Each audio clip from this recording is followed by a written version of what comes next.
What's up, droners? And this is Doyle. He literally just jumped in my lap when we were about to start filming. And obviously, you know, things are happening. I'm super busy right now. That's what I was actually going to talk to you guys about is how busy I am and what I'm going to be doing with this busyness. I recently got a project with my production company, Transit Pictures, to be able to do a bunch of videos, or I should say a big project that is going to be shot all over the country. And that also includes drone work all over the country, which means I'm going to be traveling all over the country, which will be the United States.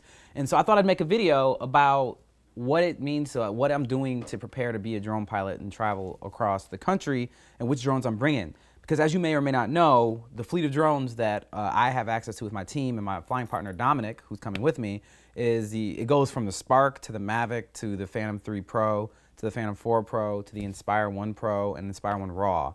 That's what I have access to.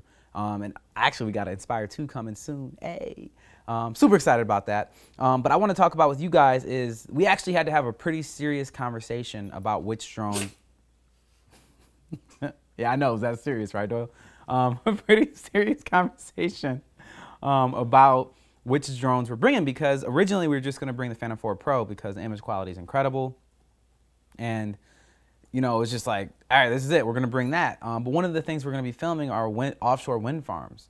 And, you know, you just kind of got to use logic when you're like, okay, I'm going to go fly at a wind farm, which obviously we're not going to get close to a wind farm. But if we're going to be up above or around turbines, anywhere near a place where you think you'd put a turbine, you have to imagine that's a high wind area because they literally put a turbine there to capture the energy because there's so much wind energy there. And we weren't feeling super confident about the ability of the Phantom 4 Pro to be able to fly there. So we bring in the Inspire. Not excited about bringing the Inspire. Only reason is because it's a big drone. It's heavy, it's big, and it means a lot more stuff to, like, you know, we have seven batteries, I think. 7 batteries that you have to put into your carry-on luggage, which is super heavy. Guess who gets to carry that? And it's just a huge case that's just extra stuff that we have to just lug around everywhere we go. Not excited about it, but it was a real discussion. Like, we really had to get into it and say, I was like, I think the Phantom 4 Pro could do it. But then again, every time we fly professionally, you should always have a backup anyway, a backup drone.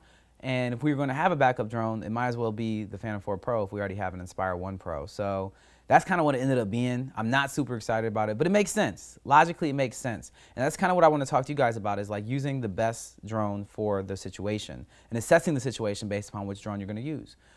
So yeah, I mean, most people who are professional drone pilots do have multiple drones that they can use.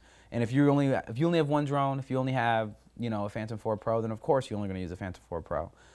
But yeah, I just really didn't I've never been in that situation where it became such a debate about what are we going to use?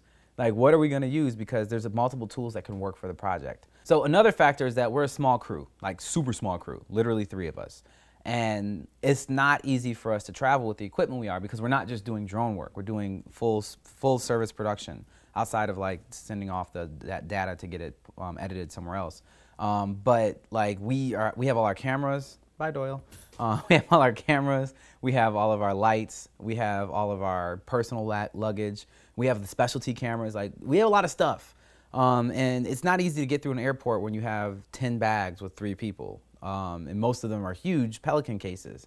It's just not easy. So for me, I didn't want to bring the Inspire because I'm like, I don't want another case to carry. Like, we can't physically carry our cases that we have now with the 3 of us anyway without a giant cart going through the airport. I don't want to do that. And that's a big concern, because it's like everywhere you go doesn't have like LAX. It doesn't have these carts or people waiting around to help you with stuff. Like, we're going to be going to some very remote locations that we just won't have any help. So it's just going to be a thing where we're going to have to do like hopscotch to be able to get to where we want to go. So it's going to be a thing. But that's a consideration. Again, anytime you're going to fly, you have to consider what the situation is going to be. We're going to literally be going to 7 locations across the country, and it's just going to be a lot. It's going to be a lot. So we had to make the tough choice to bring the Inspire 1. If we were going to bring the Phantom 4, it easily fits in a backpack. Super cool Polar Pro backpack, by the way. I love it.